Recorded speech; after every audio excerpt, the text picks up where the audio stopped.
Welcome to our first movie segment. Our first movie is a newish. Newish being movies made between the year 2000 and today. We watched The Girl with the Dragon Tattoo from 2009. Journalist Mikhail Blomkvist and rebellious computer hacker Elizabeth Solander team up to investigate the unsolved disappearance of the wealthy Heinrich Wenger's teen niece, only to discover dark secrets about Wenger's powerful family. Niels Arden Oplev directs this Swedish thriller based on the first novel from Stieg Larsson's best-selling trilogy.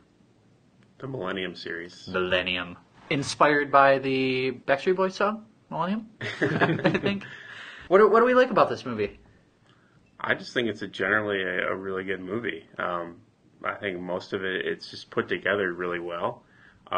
It's 2 hours and 20 minutes long, so it's pretty... It's beefy. It's beefy. Yeah. But a little meat to it. But you don't really get too bored or anything along the way. There's always like a new turn to I the would mystery. say I was, fairly leaned forward watching this movie. Mm-hmm. You're kind of on the edge of your seat. Mm-hmm. One thing I really liked about this movie, and given that it's a foreign language film, is that for as long as it is, there's really not that much dialogue in the movie.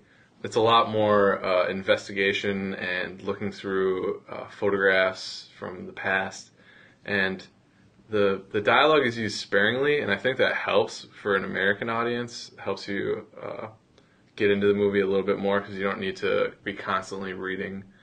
And the plot is able to drive this movie along, but the acting performances are really great. good. Yeah.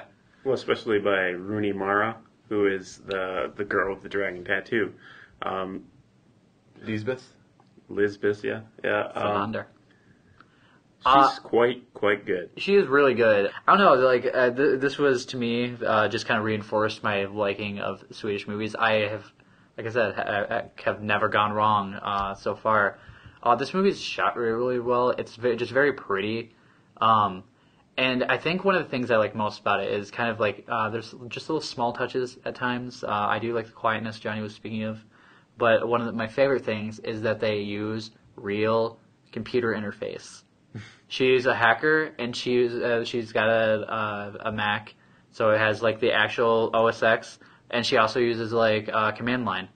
They don't come up with stupid programs that she's using. I mean, it could be totally made up on there, but it looks real. One thing that really makes me want to punch people is when they come up with these just completely stupid computer interfaces in movies, and I'm glad that they didn't go that route. Like, they kept it really simple. Like, everything in this movie felt just really, like real. Like, everything was grounded in reality. There weren't any points where I'm just like, I can't see that happening, you know? But yeah, it was good. It looked good. This felt like a novel, too. I think more so than a lot of the novels that get made into films here in America. I'm just thinking off my top of my head, the Da Vinci Code, and then all the other John Grisham movies. I haven't read the book, but you always think that those movies, everyone I've spoken with, they all say, like, oh, the book is so much better. And in most cases, that's true. But this one really felt like a novel in a lot of ways. Yeah, it seems very, chaptered out. And I think part of it has to do with that silence and the lack of dialogue. A lot of times in books, there's a lot of description of just people, what they're thinking or what they're seeing.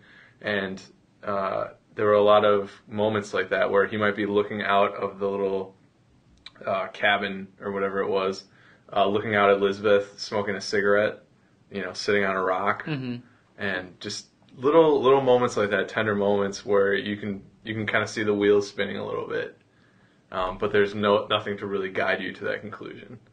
I like that.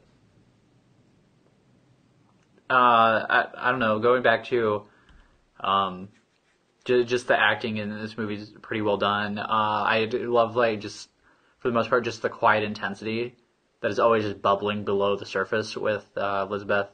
It's really good. I know a lot of people are kind of there's a pretty brutal rape scene in this movie, and rape is a pretty big plot point, apparently throughout the whole series. But yeah, so I mean, like that kind of stuff is kind of hard to get through, but just her like strength of character kind of carries her through everything. And yeah, this movie makes me really look forward to seeing the others because she's got a pretty cool character, even though they don't give a ton of background on her, and she doesn't have a lot of speaking parts. But you just want to find out what the hell happens next. So, I mean, there's definitely, they leave you at the end of the movie, and it's pretty, it's like, well, where does she go from here? Mm-hmm. So, yeah, I mean, just about the sexual part of this movie, because it's very complicated. She's raped a couple of times in this movie. And probably has been in the past. Yeah, that's it from the sounds of it. So she's had a very complicated history with men. And this movie doesn't pull any punches. It's very intense. You go through the rape scenes. I mean, it's not just like they don't cut away. Yeah, they don't get to the scene and then leave early. Yeah, stay. You go through it. That's very much a part of this story and what it's about. And so, I mean, that adds just a certain amount of intensity to this movie. It makes you feel a little grimy. Yeah, I mean, it's intense.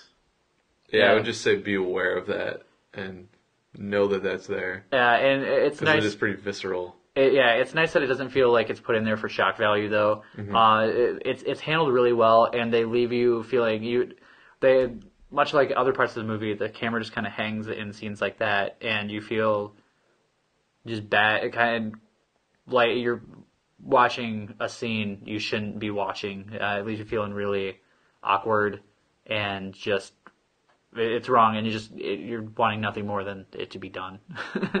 Are Nazis not like the best? Right, you could just really write Nazis in anywhere. They're such good villains. I mean, it's amazing. It really is. Remember when we couldn't go through an episode without Nazis coming up? Yeah. And that was a long stretch. It was. And here they are again. Our old friends, the Nazis. Coming back to show that no matter how much time has passed, God, they were dicks. Is I think the takeaway from this movie. Dislikes? I noticed that the other two movies are both streaming now on Netflix. That's the girl who played with fire and the girl who kicked the horse nest. Yep. They're both streaming in HD, and this one was standard definition, and some of the subtitling was a little bit choppy. Yeah. Some of the picture was a little degraded. You could probably find that it would probably look a lot better on a DVD, I would think, or a Blu-ray. But you get the general idea here, and it's still pretty solid. Yeah, I didn't notice that as much with this movie as a lot of the standard def movies they put on there, because the movie is really well shot. But yeah, like the subtitling does look pretty jank most of the time. But yeah, I don't know. I can't really think of a lot other than the fact that this movie has a hard time ending. It feels like, I mean, and they give you more backstory on her at the end, and everything ties up nicely, but it takes a freaking time doing it. Like, it seems like you get to a point where you think this is the end of the movie, and it's not quite as bad as Return of the King, where they give you 18 different endings, but like there's two or three times. There are a couple. Yeah, it's 2 or 3 times where each time you're like, okay, this is the ending, and then, nope. Yeah, I think that's my main problem with the movie is the ending. It's not necessarily that it drags on. I didn't have a big issue with that because it was such a more deliberate paced movie. So you kind of, it's probably going to be a deliberate ending because the first half was deliberate and the second half was deliberate. The ending's going to be kind of drawn out. So I guess I didn't have a problem with the length of the ending, but I kind of had a problem with the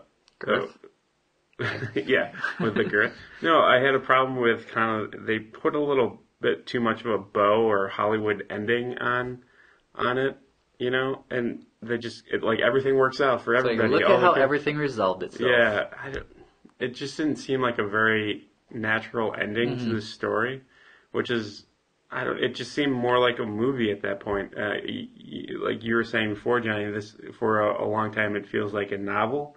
You're watching a visual novel. And then at the ending, it gets to like this very movie wrap up, and it was kind of disappointing. Yeah, I agreed. It was very much that, and here's the happy ending. Yeah, just I feel like after all like the badness of the movie, it kind of. I mean, you obviously want it to be a happy ending, but you like realistically, not everything's going to tie itself up nicely, and it really does in here. Yeah, that was really, and that's the only time in the movie I thought it dragged at all. Like I was really on board for the whole time, and then once it started the endings, I just wanted to be done eventually. It's just like I don't care anymore. Though I do. I still care. I'll never stop caring. Let's go on. Do we give our ratings? No, we didn't. Let's rate this. Yeah, I'm gonna give this a 4.